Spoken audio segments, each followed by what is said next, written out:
मेरे साथ खास मेहमान है द साइंस जर्नी। आप यूट्यूब पर जाइए, द साइंस जर्नी सिलेक्ट कीजिए और आपको विज्ञान की अद्भुत दुनिया मिलेगी, जहाँ तमाम जो जो अंधविश्वास है, जो कर्मकांड है, उस पर तथ्यों के साथ, लॉजिक के साथ और सबूतों के साथ उस पर खुलासा किया जाता है। मेरे साथ द साइंस जर्नी के जो एडिटर हैं वो हैं। सर, शुक्रिया हमारे साथ जुड़ने के लिए। कैसे काम करते हैं आप लोग? द साइंस जर्नी बहुत लोकप्रिय हो रहा है और कम से कम पूरे देश में जो रेशनल सोसाइटी है, और खासकर इस देश का जो 97% तबका है, जो पढ़ना लिखना जान चाहता है, जो विज्ञान चाहता है, जो अस्पताल, हॉस्पिटल, दवाई चाहता है, वो लोग आपको पसंद कर रहे हैं। तो कैसे शुरू हुआ द साइंस जर्नी और क्या क्या मिशन क्या है, मोटिव क्या है? जी, बहुत-बहुत शुक्रिया आपका और जितने भी लोग देख रहे हैं आप सभी का शुक्रिया। दरअसल हम लोग भी वैसे ही जैसे बाकी लोग अपनी ज़िंदगी गुज़ार रहे थे, ऐसे हम लोग की भी ज़िंदगी चल रही थी। पर हमने ऐसा देखा कि बहुत सारे सोशल मीडिया में बहुत सारे पोस्ट आ रहे हैं, बहुत सारे ऐसे बताया जा रहा है कि हमारे कोई गॉड होते थे, मंकी गॉड होते थे, वो आसमान में गए, सूर्य को खा गए। अब हम लोग को बड़ा आश्चर्य लगता था कि कहाँ हमारे देश में कोई आविष्कार नहीं, सारा इंटरनेट से लेकर, फ़ोन से लेकर, कंप्यूटर से लेकर हर चीज़ हम विदेश से इम्पोर्ट कर रहे हैं। और हम देख रहे हैं कि हमारे यहाँ बताया जा रहा है कि कोई विमान शास्त्र था। तो फिर हम लोगों ने इसमें थोड़ा-सा डिटेल घुसने की प्रयास किया, हमने थोड़ा-सा फैक्ट चेकिंग का प्रयास किया कि वास्तव में क्या हमारे शास्त्रों में ऐसा लिखा हुआ है कि नहीं हुआ है। और जैसे-जैसे हम लोग इसके भीतर घुसे हैं, हमने ऐसा देखा कि बिल्कुल अलग ही दुनिया है, वहाँ पे ऐसी कोई भी चीज़ नहीं। फिर हमने सोचा कि फिर अचानक से लोग ऐसा कर क्यों रहे हैं? क्यों दिखाना चाहते हैं साइंस? धर्म ग्रंथों में क्यों साइंस दिखाना चाहते हैं? फिर हम लोग इसकी फैक्ट चेकिंग करते गए और पाए कि जो-जो वो लॉजिक इस्तेमाल करके इसको बता रहे थे, वहाँ पे कहीं न कहीं कोई स्यूडो साइंस घुसाया जा रहा था और तरह-तरह से धर्म तो ग्रंथों क्या को पुष्पक विज्ञान विमान नहीं बताने का था? प्रयास किया जा रहा आप ये था। कह रहे हैं क्या पुष्पक विमान नहीं था? पुष्पक विमान के बारे में तो कहा जाता है, इस तरह की कल्पनाएं हैं कि उस पर हमेशा एक सीट खाली रहता था और नहीं, अंग्रेजों नहीं, ने ये खुद दर आकर जहाज बनाया उसी मेथड को। जी, किताबों में तो ऐसा लिखा है धर्म ग्रंथों में, ऐसी कल्पना की गई है, पर जिस समय ये चीज़ें लिखी गईं, उस समय कोई भी पुष्पक विमान नहीं होता था। क्योंकि आज भी हम देखते हैं कि जब पुष्पक विमान बनाने की बात आती है, तो एक कंपनी होती है, एक फैक्ट्री होती है, उसमें उस लॉजिक को इस्तेमाल किया जाता है, वो सारे कंपोनेंट मैन्युफैक्चर होते हैं, वो तकनीक ईज़ाद करके और ढेर सारे पुष्पक विमान बनाए जा सकते हैं। मतलब या आज के डेट में विमान बनाए जा सकते हैं या बनाए जाते हैं। लेकिन उस समय अगर पुष्पक विमान बनाए जाते थे, तो वैसी एक कंपनी होनी चाहिए थी, वैसी एक फैक्ट्री होनी चाहिए थी और बहुत सारे विमान शास्त्र बनने चाहिए थे, न कि सिर्फ़ नहीं, एक। लेकिन क्या कोई शास्त्रों में चर्चा है पुष्पक विमान? रामायण में ऐसी चर्चा आती है कि जो वाल्मीकि रामायण है उसमें ऐसी चर्चा आती है कि रावण जो है वो पुष्पक विमान पर बैठकर आता है सीता का अपहरण करने के लिए, लेकिन जब रास्ते में जाता है तो जटायु जो है वो उस पुष्पक विमान को तोड़ देता है और फिर राम जो है खुद सीता को लेकर आकाश मार्ग से चला जाता है। वहां पे ये भी लिखा है कि वो जो पुष्पक विमान है उसमें खच्चड़ जुते हुए थे, खच्चड़ लगे हुए थे। तो उससे ऐसा भी प्रतीत होता है कि जो लेखककार है उसको आइडिया नहीं है कि आसमान में कोई उड़ने वाली चीज हो सकती है। वहां भी वो कल्पना कर रहा है कि उसमें खच्चड़ जुटे हुए हैं और वो उड़ने वाले खच्चड़ हैं, वो उसको उड़ा रहे हैं। जी। आपने किन किन शास्त्रों का अध्ययन किया है अभी तक? अभी तक हम लोगों ने जनरली जितने भी ब्राह्मणिकल हम लोगों के जो चूंकि हम लोग सो कॉल्ड हिंदू फैमिली से ही आते हैं, उसी घर में हम लोगों का जन्म हुआ, तो हमने क्या किया कि उन्हीं धर्म ग्रंथों को उठाया और वही चीज बचपन से हम लोग अभ्यस्त थे, तो हमने रामायण उठाई, वेद उठाया, हमने महाभारत उठाया, उपनिषद उठाया, गीता उठाई और भी जितने तमाम ग्रंथ आते गए। फिर उपनिषदों के अलावा स्मृतियां बहुत सारी हैं, मनुस्मृति हो गई, पराशर स्मृति हो गई, तरह तरह की स्मृतियां आती गई और इन सब का हम लोग अध्ययन करते चले गए। अच्छा, क्या और आपने फिर हमने आपने देख भविष्य पुराण पढ़ा है क्या? हाँ जी, भविष्य पुराण भी हमने तो पढ़ा। भविष्य जी। पुराण में सही है रानी विक्टोरिया की चर्चा है? हाँ, उसमें रानी विक्टोरिया की भी चर्चा है, उसमें मैकाले का भी चर्चा है, उसमें अकबर की भी चर्चा है, जिसमें अकबर ब्राह्मण बताया जा रहा है कि वो ब्राह्मण है और वो पूर्व जन्म का ब्राह्मण है, वो शंकराचार्य के गोत्र का है। ये तक उसमें उल्लेख है, उसमें इवन जीसस का भी उल्लेख है, उसमें मुहम्मद का भी उल्लेख है अच्छा, कल भविष्य मैं पुराण एक में। रिपोर्ट देख रहा था कि ऋग्वेद में पठान का जिक्र है श्लोक में। नहीं, इसमें ये तो चेरी पिकिंग होती है कि प्राचीन काल में जो भी बातें लिखी गई हैं, उनमें से किसी शब्द को उठाइए और आप जोड़ दीजिए। जैसे माइकल जैक्सन नाम है, तो हम लोग उसको तोड़-मोड़ कर ऐसा कह सकते हैं माई का लाल जय किशन। तो इस तरह से चेरी पिकिंग करके जो धर्मशास्त्रों में जो शब्द होते हैं, उसको जोड़-तोड़ लेकिन करके हम राजेंद्र वैसा करते प्रसाद हैं। सिंह जो भाषा वैज्ञानिक है वो कहते हैं कि भविष्य पुराण में विक्टोरिया की चर्चा, इसका मतलब ये अंग्रेजों के समय के आसपास लिखा गया किताबों में। और जी, पहले बिल्कुल, किसी बिल्कुल मैं मौर्य काल सहमत तक हूँ। संस्कृत था ही नहीं, क्योंकि उस समय यूनानी थे, ग्रीक थे। जो अशोक का जो स्तंभ है, शिलालेख है पत्थरों पर जिसके निशान मिलते हैं, उसमें संस्कृत में उन्होंने कहीं नहीं लिखवाया है कोई शिलालेख। मतलब यूनानी है, उसमें ब्राह्मी लिपि है। तो क्या मानते हैं आप कि इन किताबों का आप क्या उम्र लगाते हैं आपके अध्ययन से, कब की किताबें होंगी? जी, बिल्कुल, बिल्कुल डॉक्टर राजेंद्र प्रसाद सिंह जी सही कह रहे हैं। मेरा भी जितना भी अध्ययन रहा है, उसमें मैंने ये पाया है कि हमारा जो इतिहास पढ़ाया गया है, उसमें 2 चीज़ें सबसे ज़्यादा कॉन्स्पिरेसी पैदा करती है। पहला संस्कृत को पुराना बताना और दूसरा वैदिक काल की स्थापना करना। ये 2 ऐसी चीज़ें हैं जो पूरी तरह से ऐसा लगता है कि ले जाकर पीछे थोप दिया गया है, जिसका कोई भी एविडेंस नहीं है। जैसे सम्राट अशोका का इंस्क्रिप्शन लें, तो अगर हम जो ब्रिटिश काल देखते हैं, तो ब्रिटिश काल में हमें ऐसा दिखता है कि एक एक स्तंभ था, उस पर कुछ लिखा हुआ था प्राचीन भाषा में, वहाँ की प्राचीन भाषा की लिपि थी और प्राचीन भाषा के शब्दों में लिखा हुआ था, पर उसको भीम की गदा बोला जाता था। अब यहाँ पे क्या होता है कि 1837 में जेम्स प्रिंसेप जो हैं, वो उस इंस्क्रिप्शन को पढ़ डालते हैं। पढ़ने के बाद से पता चलता है कि ये कोई मौर्य जो सम्राट हुआ करते थे, उन लोगों के इंस्क्रिप्शन हैं। अब वहां से एक नई कहानी शुरू हो जाती है कि अभी तक ये प्रचार किया गया था कि संस्कृत सबसे पुरानी भाषा है, पर उस इंस्क्रिप्शन से पता चलता है कि भारत की सबसे जो पुराना इंस्क्रिप्शन है, वो संस्कृत का नहीं है, बल्कि वो पाली पाकित का है। अब यहाँ पे फिर 1915 में और कुछ इंस्क्रिप्शन मिलते हैं, जैसे मास्की का इंस्क्रिप्शन मिलता है, उसमें सम्राट राजा अशोक का नाम आ जाता है और वहां से पता चलता है कि ये जितने भी इंस्क्रिप्शन थे, ये सम्राट अशोक के थे। तो जरा सोचे कि हम लोग का जो इतिहास है, उसमें हम सम्राट अशोक को नहीं जानते थे। अभी तक हमें जो पढ़ाया जा रहा था, उसमें सम्राट अशोक के बारे में नहीं बताया गया था। अंग्रेज आके ये हमें बताते हैं, वो खोज के देते हैं कि आपके यहाँ इतना बड़ा एक सम्राट था जिसकी सरहदें ईरान तक हुआ करती थी और वो संस्कृत में नहीं बल्कि पाली पाकित इस्तेमाल करता था। तो एक ये जो सबसे आप लोग की हाँ। जानकारी है, जब आप अगर वीडियो बनाते हैं, ये सब जानकारी देते हम्म। हैं, तो बाकायदा आप कोट करते हैं उन शास्त्रों का, उस श्लोकों को पेज नंबर के साथ, जी श्लोक जी। नंबर के साथ? जी, बिल्कुल। ये हम लोगों का सबसे अच्छा यही काम है कि अभी तक हमने देखा है कि व्हाट्सएप में या फ़ेसबुक में कोड तो दे दिए जाते थे, पर वो एग्ज़ैक्टली उस बुक में लिखा हुआ है या नहीं लिखा हुआ है, ये चीज़ नहीं दिखाई जाती थी। हम लोगों ने ये काम किया है, हमने ऐसा प्रयास किया है कि हम उस किताबों को खोल लें, पूरा वो स्क्रीन ही हम उसे दिखाएँ, रेफ़रेंस के साथ, श्लोक के साथ, मंत्र के साथ, ताकि सभी लोगों को ये वो देखकर ऐसा प्रतीत हो कि वो खुद से पढ़ रहे हैं और उससे विश्वसनीयता भी बढ़ती है। तो इसीलिए इसलिए ये ज़रूरी भी है। जी। क्या संविधान में ये कोई आर्टिकल है जिसमें कहा गया है कि आप धार्मिक कर्मकांड के खिलाफ और बात कर सकते हैं? देखिए, ये है प्रावधान? जी, जी, बिल्कुल, बिल्कुल इसमें प्रावधान है। हमारे इस अगर हम अगर हम संविधान की बात करें, तो हमें आर्टिकल 51 ए एच जो है इंडियन कॉन्स्टिट्यूशन का, वो हमें फंडामेंटल ड्यूटी ये बताता है प्रमोट करने के लिए साइंटिफिक टेम्परामेंट को। क्या और है आर्टिकल संविधान में, कौन 19 से अनुच्छेद की बात कर रहे हैं? ये 51 ए एच ये हम्म। हमें साइंटिफिक टेम्परामेंट इंकरेज करने की बात करता है। और 19 जो है 1 ए वो हमें right to freedom of speech and expression की आज़ादी देता है।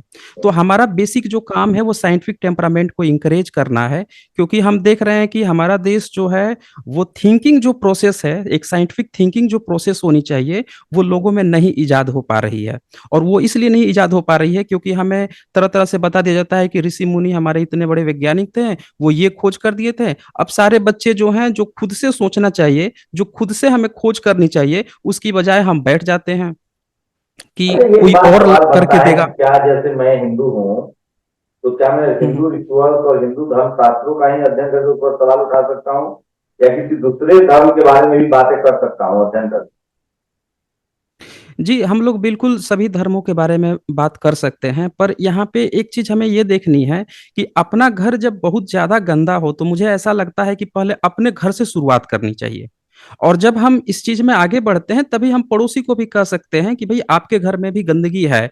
और हालाँकि हम लोग ऐसा नहीं है कि सिर्फ़ अपने घर पे काम करते हैं, जहाँ यथासंभव जहाँ पे आती है, उनके भी जो फेक क्लेम आते हैं, उसको भी हम लोग बताने की कोशिश करते हैं कि अन्य धर्मों में भी ये चीज़ें फेक हैं। जी।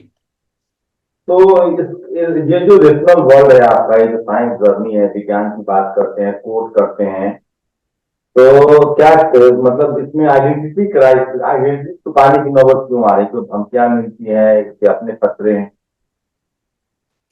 जी, जी, बिल्कुल, इसमें इस तरह की बातें आती हैं, बहुत सारे जो लोग हैं वो धर्म ग्रंथों के बारे में सुनना नहीं चाहते हैं, जबकि हमारे भारत का ये परंपरा रही है, हम देखते हैं इतिहास में अक्सर हाँ, इस बात की चर्चा की जाती है कि हमारे यहाँ शस्त्रार्थ होते थे। हमारे यहाँ चाहे शंकराचार्य की ही बात करें, तो वहाँ पे भी ये चर्चा की जाती है कि वो घूम-घूम कर डिबेट करते थे। बुद्धिज़्म फिलॉसफी की देखते हैं, तो उसमें भी बात आती है कि बुद्ध ने सबसे ज़्यादा डिबेट किए थे। तो हमारे यहाँ एक डिबेट की परंपरा रही है, चीज़ों को तर्क-वितर्क करने की परंपरा रही है, पर आज की जो परिदृश्य है उसमें अगर हम धर्म ग्रंथों पर कोई बात बताते हैं, तो लोगों को ऐसा लगता है कि हम उनकी भावना आहत कर रहे हैं। तो वो बेचारे वो क्या करते हैं, वो गाली-गलौज करना शुरू कर देते हैं। तो इस तरह की परिस्थितियाँ आज की डेट में है और इसका भी कारण ये है कि हम ठीक से अपना इतिहास नहीं जानते हैं। हमें अपने पूर्वजों से सीखना चाहिए कि वो कितने सद्भावनापूर्ण थे, दूसरों की बातें सुनते थे और उस पर तर्क करते थे और तर्क करने की आज्ञा देते थे।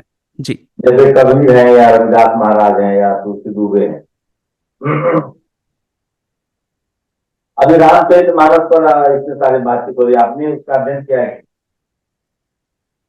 जी, जी। रामचरितमानस पे अभी जो विवाद गहराया है, जो ढोल गँवार शूद्र पशु नारी की जो बात आई है, उसमें एक चीज़ तो बिल्कुल क्लियर है कि शूद्र और नारी ये 2 शब्दों की तुलना इसके समकक्ष क्षत्रिय, ब्राह्मण, वैश्य को नहीं रखा गया है। बल्कि यहाँ पे साथ में इनके पैरेलल में रखा गया है ढोल, पशु और गँवार रखा गया है। और जब हम मनुस्मृति पढ़ते हैं या तमाम जितनी भी ग्रंथ पढ़ते हैं, तो वहाँ भी हम देखते हैं कि शूद्र को और स्त्री को हमेशा दबाने की बात आती है, वहाँ पे भी उन्हें कंट्रोल करने की बात आती है। तमाम धर्म ग्रंथों में शूद्र को पढ़ने की आज़ादी नहीं है, उन्हें हमेशा सेवा करने की बात कही गई है। अगर आप देखें तो गीता जो है उसका चैप्टर 18 जो है उसमें भी ये बात लिखी गई है कि शूद्र का काम ऊपर के 3 वर्णों की सेवा करना है। स्त्री को पाप योनि भी बताया गया है। इसी तरह मनुस्मृति में तो पूरे जो चैप्टर 3 है, चैप्टर 2 है, कहीं पे ये चर्चा ही नहीं आई है कि शूद्र को पढ़ाई करना है, जबकि ब्राह्मण, क्षत्रिय, वैश्य को पढ़ाने की चर्चा आई है। स्त्री को भी पढ़ाने की कहीं चर्चा नहीं दी गई है। इवन उपनिषदों में भी ये बात कहा गया है कि स्त्री का काम जो है वो पति की सेवा करना है, घर गृहस्थी ही उसका पढ़ाई है। और यही बात मनुस्मृति में भी कमोबेश लिखी गई है। तो इससे साफ-साफ पता चलता है कि ये जो ढोल, गँवार, शूद्र, पशु, नारी की जो बात लिखी गई है, यहाँ पे उनको ताड़न का अधिकारी जो दिया गया है, जो लेखक ने इस बात को लिखा है, उसके माइंड में उसके सारे ये धर्म ग्रंथ चल रहे थे और उसी आधार पर उसने इनको ताड़ना का अधिकारी बताया, यानी कि इन्हें मारने-पीटने, प्रताड़ित या कंट्रोल करने की बात कही है। जी। एक आखिरी सवाल है कि क्या आपको लगता है कि जो जो तमाम धर्म ग्रंथ हैं, इसमें जितने भी मतलब बातें हैं, वो आपको लगता है कि किसी की जातीय श्रेष्ठता को बनाने की पूरी प्रक्रिया है और किसी को नीचे दिखाने की प्रक्रिया है, ऐसा कहना चाह रहे हैं? ये प्रश्न मैं आपका सुन नहीं पाया, इसमें मेरे ख्याल से साउंड चली गई जो थी। धर्म ग्रंथ हैं उससे क्या लगता है कि किसी को नीचे और किसी को किसी की कास्ट के ऊपर करने की पूरी प्रक्रिया है, उसको मतलब लेजिटिमेट करने की कोशिश है? जी, जी, बिल्कुल। जितने भी धर्म ग्रंथ मैंने अभी तक स्टडी किए हैं, उसमें साफ-साफ एक बात इंडिकेट हो रही है कि जो वर्ण व्यवस्था बनाई गई है, उसमें से जो ब्राह्मण वर्ग है, उसी ने ये सारे धर्म ग्रंथ लिखे हैं। क्योंकि क्षत्रिय को पढ़ने का तो अधिकार है, पर लिखने का अधिकार नहीं है। वैश्य को भी पढ़ने का अधिकार है, लिखने का अधिकार नहीं है और नारी और शूद्र को तो पढ़ने का भी अधिकार किस नहीं है। वैदिक धर्म ग्रंथ के अनुसार यह है, ब्राह्मण धर्म ग्रंथ के अनुसार? ये सभी सभी में लिखा हुआ है। मनुस्मृति में खास तौर पर ये बात लिखी हुई है और भी जितने भी धर्म ग्रंथ हैं, उनमें भी ये बात आई है। हम तमाम धर्म ग्रंथों को अगर देख लें, तो कहीं पे भी ये बात आई ही नहीं है कि शूद्र और स्त्री को एजुकेट करना है। पर इस बात को जरूर फोकस किया गया है कि ब्राह्मण ही लिखेगा, पढ़ेगा, और वो ज्यादा से ज्यादा क्षत्रिय और वैश्य को पढ़ा सकता है, पर उन दोनों को लिखने की बात नहीं आई है।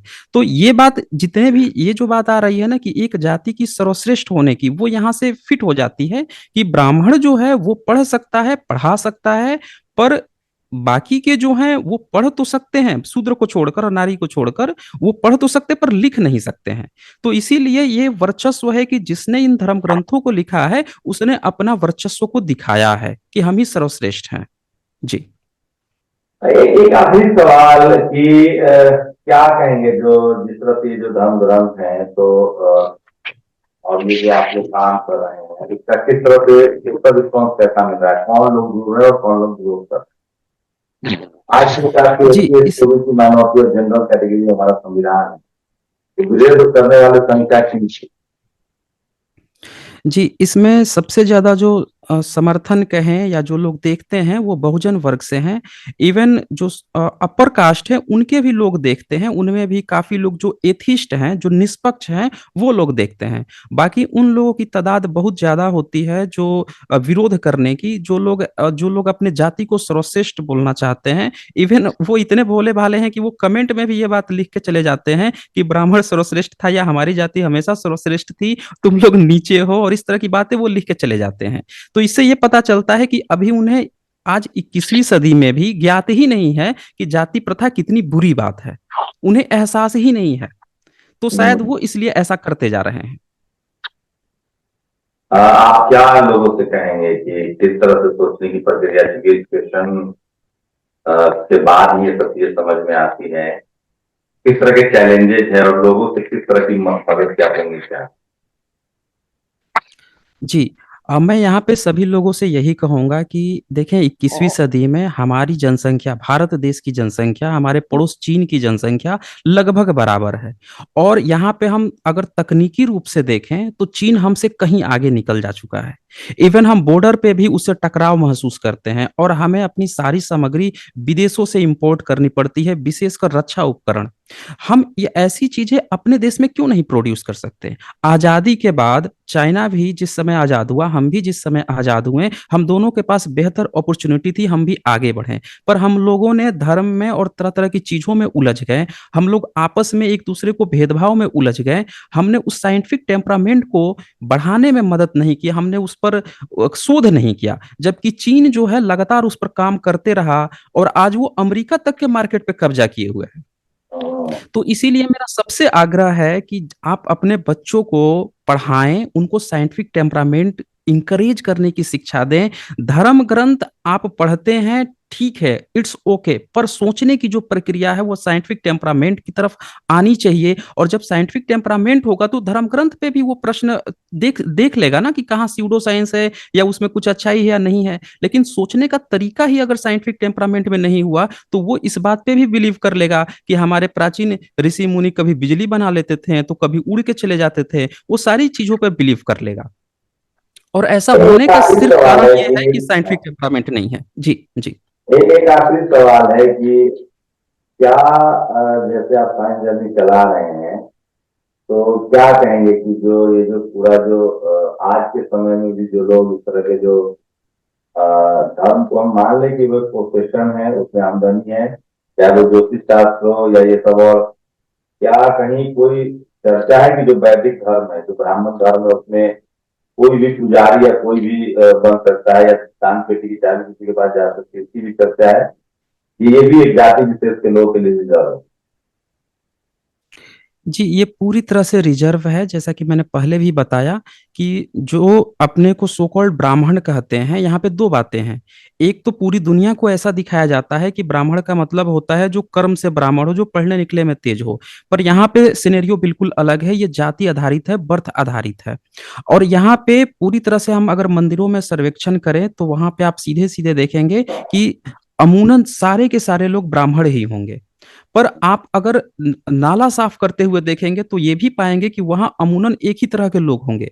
तो यहाँ पे लेवल कैटेगराइज हो गया है कि जो मंदिर में बैठा है उसकी जाति ऊंची होगी, जो नाला साफ कर रहा है उसकी नीची होगी। तो यहाँ पे सीधे सीधे दिखाई पड़ता है कि एक ही वर्ग का कब्जा है उन तमाम जगहों पर जिसको अच्छा माना जाता है, या जो रोजगार के पर्पज से या पैसे के पर्पज से जो अच्छा है। तो यहाँ पे जातीय जो है ना, जातीय व्यवस्था जो है बहुत कड़ी है, और इसको हमें समझना पड़ेगा कि ये लोग दूर भी नहीं करना चाहते हैं। जिनका वर्चस्व है वो इस पर इनिशिएट ही नहीं करना चाहते हैं, क्योंकि वो इसका फायदा ले रहे हैं। जी। शुक्रिया साइंस जर्नी। और अगर आप इस रोचक बातचीत को ज्यादा जानना चाहते हैं, तमाम तथ्यों को समझना चाहते हैं, तो आपको द साइंस जर्नी पर जाकर देखना चाहिए, उनको सब्सक्राइब कीजिए। शुक्रिया हमसे बातचीत करने के लिए। जी बहुत बहुत शुक्रिया। नेशनल दस्तक की आपसे गुजारिश है कि अगर इसको बचाना चाहते हैं तो नेशनल दस्तक को सब्सक्राइब करने के लिए रेड कलर के सब्सक्राइब बटन को दबाएं, फिर बेल आइकन की घंटी दबाएं। नेशनल दस्तक को बचाने के लिए बहुत ज़रूरी है कि हर खबर को शेयर करें, लाइक करें, कमेंट जरूर करें।